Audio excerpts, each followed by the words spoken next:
50% of all people today that are enrolling into Medicare are going to get a supplemental plan, maybe a retiree plan, or even another type of a government type insurance. But the other 50% that are going on Medicare are getting Medicare Advantage plans. These are also called Part C plans. And the majority of people who get them do so because they carry a zero premium beyond what they have to pay Medicare. And that's very attractive. But the problem is there will be additional out-of-pocket costs that could be anywhere from $5,000 upwards to $10,000 a year if you have that Advantage plan. And so that brings us to this issue here. There is another plan, a Medicare plan, that no one's talking about that you need to understand if indeed you're enrolled into an Advantage plan.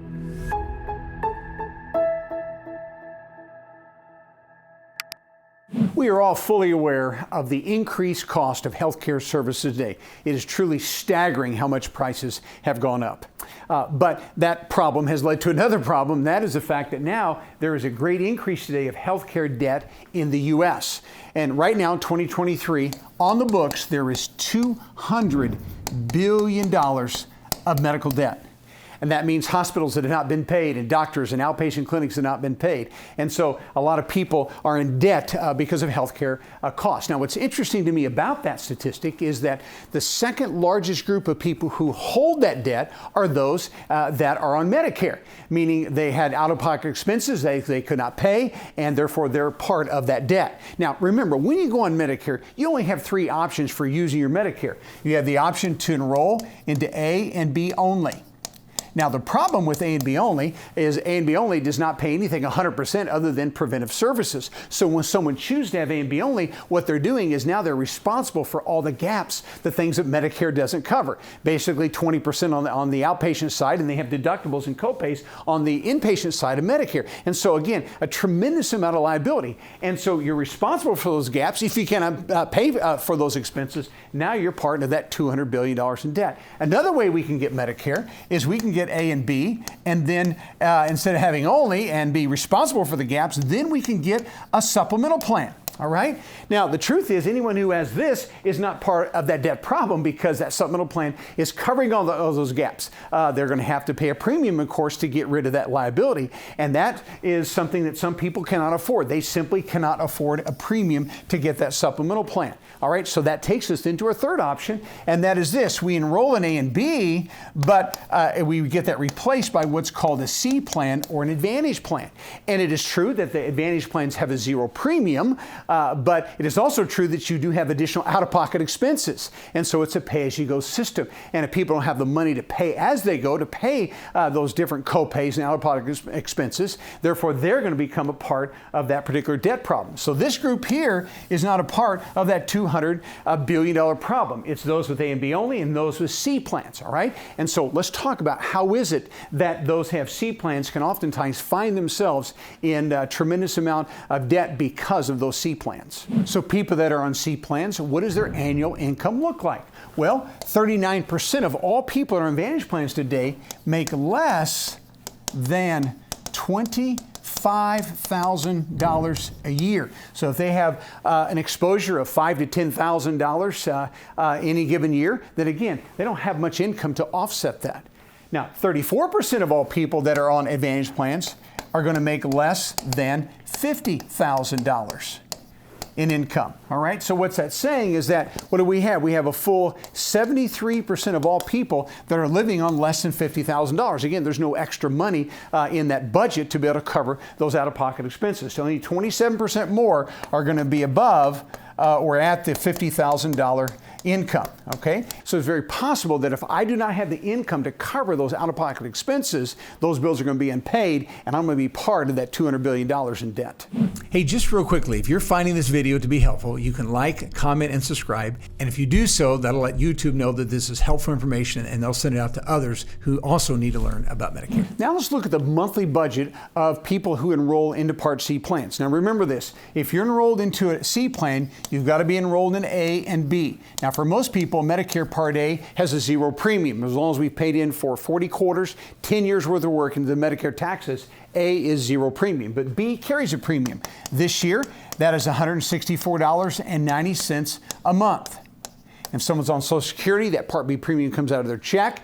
If not, they can be billed for this on a quarterly basis. And so as we look at the monthly budget of people who are enrolling into plans, obviously we know they're going to have to be out of pocket for their Part B premium because that's what allows you to qualify for an Advantage plan. You got to be enrolled in A and B, and you got to live in the plan's service area, which is basically a metro area or maybe a multi-county area or possibly even a state. But the point is that's what allows us to be enrolled into an Advantage plan. And so right now, what's happening is 52% of all people are saying they cannot afford any additional premium beyond the Part B. In other words, they say, I have nothing left in my monthly budget to be able to go towards insurance, and that's why they cannot get a supplemental plan in the drug plan. All right, so what happens? They get the C plan, so they can afford zero beyond that. Then 18% said they could afford up to an additional $25 for additional premium if they had to. And here's the point. With this kind of a monthly budget being so tight, these folks cannot afford a supplemental plan or a drug plan, and so they're enrolling into an Advantage plan. Why? Because that Advantage plan probably has a zero premium. But again, there's going to be out-of-pocket expenses, which could be anywhere from $5,000 to $10,000 on an annual basis. So if they don't even have a little extra money in here to pay a premium, how is it possible for them to pay those out-of-pocket expenses? Usually, it's impossible. And then that brings us then to the savings accounts of the average person that's enrolling in a Part C Advantage plan. A full 63% of all people today have Advantage plans say this, that they cannot cover their out-of-pocket expenses if they were put in the hospital or if they had to go to a skilled nursing facility for rehab. In other words, they do not have sufficient savings to be able to cover those out-of-pocket expenses. Now, right now, when someone goes to the hospital, the average hospital stay right now is about 5 to 6 days. And if you have a copay of $350 to $400 a day to be in the hospital, then that's going to be a problem. If you go to a skilled nursing facility, right now, the average stay in skilled nursing is 35 days. Now, your plan covers the first 20, but after that, you have almost a $200 a day copay for the next 15 days. How much is that? That's another $3,000. And 63% of all people say, I do not have enough money in the bank to cover those out-of-pocket expenses. And of course, if they cannot pay those out-of-pocket expenses, they're going to be sent to collections and they're going to become a part of that $200 billion in debt. And then the next situation that can occur would be medical emergencies. This is when someone has a heart attack or a stroke or some type of an accident or a fall or something. And typically they have to be transported in an ambulance. They're going to go to the emergency room for a stay there, maybe several hours, or maybe they'll be discharged from the emergency room. They're going to go into the hospital. So in that kind of a scenario, Medicare enrollees were asked, do you have sufficient money to cover those kind of expenses? And here's a staggering statistic. 36% of all people said on Advantage plans, if they were confronted with a medical emergency, they have less than $250 in their pocket to cover that medical emergency. Over a third of them.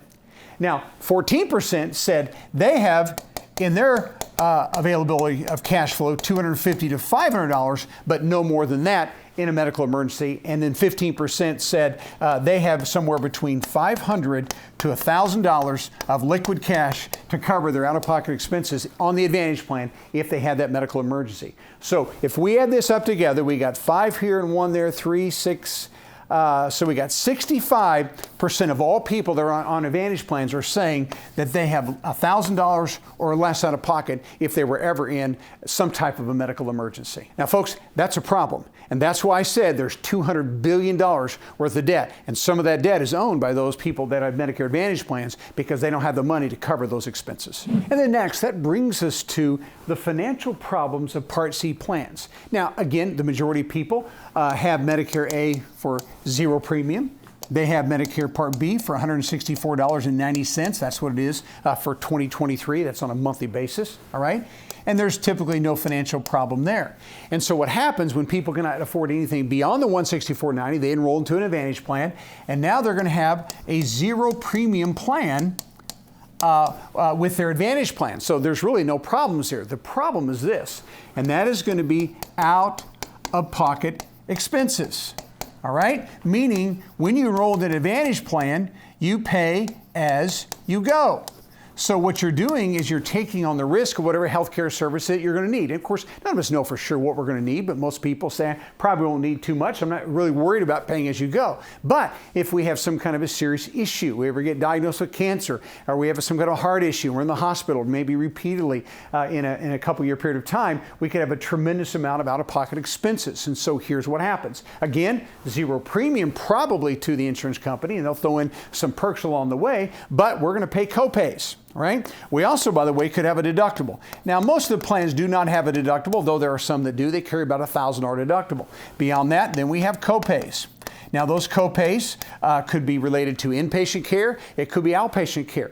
Most of the plans right now have a copay to the hospital, somewhere between about $250 to maybe $350 a day.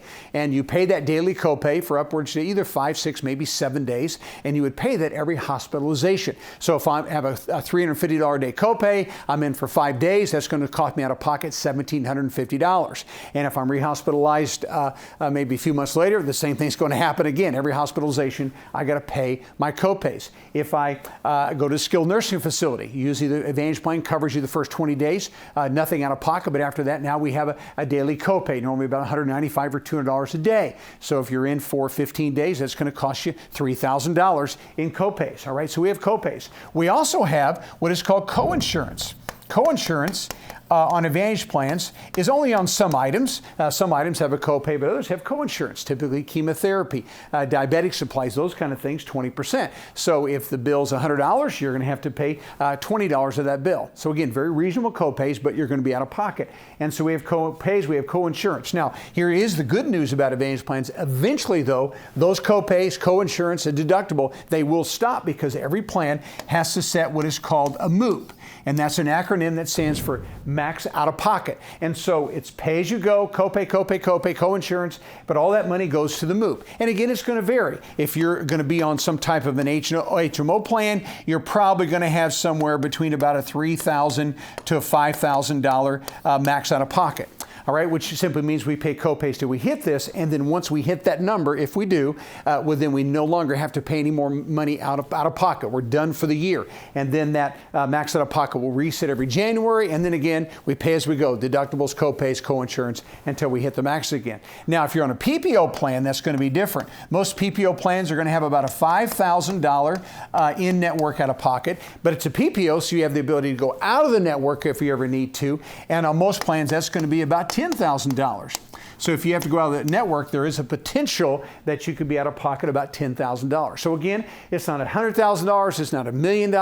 These are very reasonable, but you are responsible for those. And again, if you do not have sufficient savings and money to cover these expenses, then this is what contributes to that debt problem that we talked about of $200 billion. So now we've seen the financial problem that can exist for people who enroll into Advantage plans, the Part C plans. But let's also talk, though, about the solution, because there really is a solution for those out-of-pocket expenses, that $5,000 to $10,000 that you actually are at risk. And that is called copay protection plans. All right, and so what I'm going to do is I'm going to talk about the details of copay protection plans, because there's a lot of people today that aren't even aware of these. And that's why we said at the very beginning of the video, this is something that no one's talking about. Few do, but most don't. But if you enroll into an Advantage plan, this is something that you need to know about and really need to seriously consider. And so let's talk first of all, the who is it that makes these copay protection plans available. It is not Medicare. It is actually private health insurance companies. And by the way, there's a lot of them that will offer these particular plans. Okay, so it's private health insurance companies that saw the need for them to be able to help you with these out-of-pocket expenses. Certainly, you got to pay them a premium. They're very low. They're very reasonable. Almost anyone can afford them. But again, a private health insurance company says we will cover those copays and those different out-of-pocket expenses based upon the policy that you would get. So that's who makes them available, not Medicare. Number two, what is going to be covered? Well, all these plans are kind of specially designed for you. The first thing that we always want to make sure of, what's covered, would be those hospital copays. Okay, that would be a very basic plan. Get those hospital copays covered, which means if you have a hospital copay of $300 a day or $350 a day, you can actually get that covered. And they will cover you typically up to 7, maybe even 10 days. Again, they're custom designed, but let's get those covered, because again, it's those hospitalizations that cost you $1,500, $2,000 out of pocket. If you don't have it, then that could create some serious debt for you. Now, beyond that, what a lot of people do is they will add riders to these plans. And again, some of these are a couple dollars. You can get your emergency room visit and your ambulance ride covered through a copay protection plan. You could also get an observation. If you ever go to the hospital, they don't admit you, but you're under observation. Again, that's going to be a copay for that as well. So you can get riders for that. We also see a lot of people today that are actually getting a cancer rider. Okay, a cancer rider. And what that means, if you were diagnosed with any kind of a cancer, then they would give you a lump sum payment. Some people do a $5,000 lump sum, some get $10,000, but again, you can specify that amount whenever you get that coverage. But the whole point is these are custom designed plans to be offsetting those co-pays, co-insurance, and those max out-of-pockets. All right, so you can put a plan together. The other thing you can get covered is that skilled nursing facility. Remember, that's $200 a day if you had to go to inpatient rehab.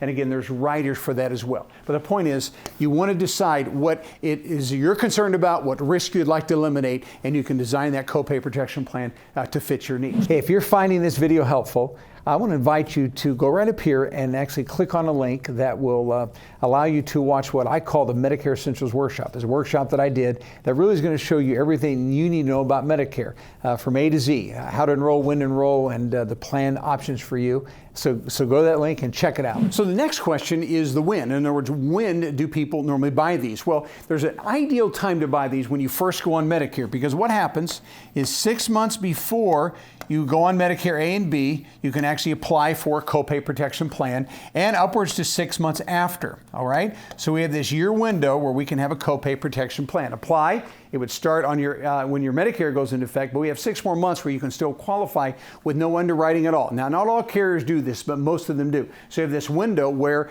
you don't have to worry about underwriting. Now, the truth is, after the 6 months, we can add a copay protection plan anytime that we need to. However, now we got to go through medical underwriting, which means we're going to have to ask you about a dozen health questions or so that you need to answer no to. So if someone has some serious health issues, they may not be able to buy one beyond this time here. Now, again, if you've been on Advantage plan, you would like to have a copay protection plan, you can simply always apply for one. If you've had it 2 years, 3 years, it doesn't matter. But the point is, anytime after that 6 months, we're going to have to medically qualify with most of the companies. All right, so that's the when. Now, fourthly, let's talk about the why. Why do people do this? Well, because they feel like they do not have sufficient enough money to cover those out-of-pocket expenses if they're hospitalized, if they get cancer. And I can assure you, folks, if you were diagnosed with cancer, and they tell us now 1 out of every 2 seniors will get some form of cancer, you will max out. If you choose to get treated, radiation, chemotherapy, have surgery, you're definitely going to max out. So again, if you have an HMO, what was that max out of pocket? Somewhere between $3,000 to $5,000. And again, if you don't have it, they'll send you to collections. If we're going to be on that PPO plan, and that's going to be anywhere from $5,000 to $10,000 that you're going to be responsible for out of pocket. And remember, those max out of pockets reset every single year. And again, so that's the why. Why? Because we have these max out of pockets that we're responsible for. Sure, you had a zero premium plan, but you pay as you go until you hit the max. And if you don't have the sufficient funds, then that's why you would get a copay protection plan. And then lastly, how are these going to work? Well, these plans are actually called indemnity plans. This is insurance, but indemnity means this, that the provider, the doctor you would go to or the hospital you go to is not going to bill the copay protection plan. They're going to send you the bill because this money is going to go directly to you. So if you have a copay protection plan, $350 a day in the hospital, and you're in the hospital 5 days, they're going to send you a check for $1,750 so that you can pay your copays. That money goes directly to you in the form of a check. Now, if you have cancer and you have that cancer rider, and it's going to be somewhere between $5,000 to $10,000, if you get diagnosed with some kind of an internal cancer, you submit the claim form. What's going to happen? They're going to send you a check for that $5,000 or $10,000 or whatever you decide to get covered for that. So that's how they're going to work. These are indemnity plans. They're going to reimburse you based upon the benefit that you bought. So as you can see, you made a decision to have an Advantage plan, which was probably a perfect fit for your situation because you couldn't afford that additional supplemental premium premium, that drug plan premium that you would have had to pay out of pocket. And so you have a zero premium Advantage plan, but the cost can be tremendous because we still have some liability. And so many people today that are on Advantage plans are not aware of these plans. So if you want to hear more, we'd be happy to tell you about prices, different ways you can customize a plan so you do not have to participate in that $200 billion worth of debt. You want to make sure your debt is going to be covered by the copay protection plan and by your Advantage plan.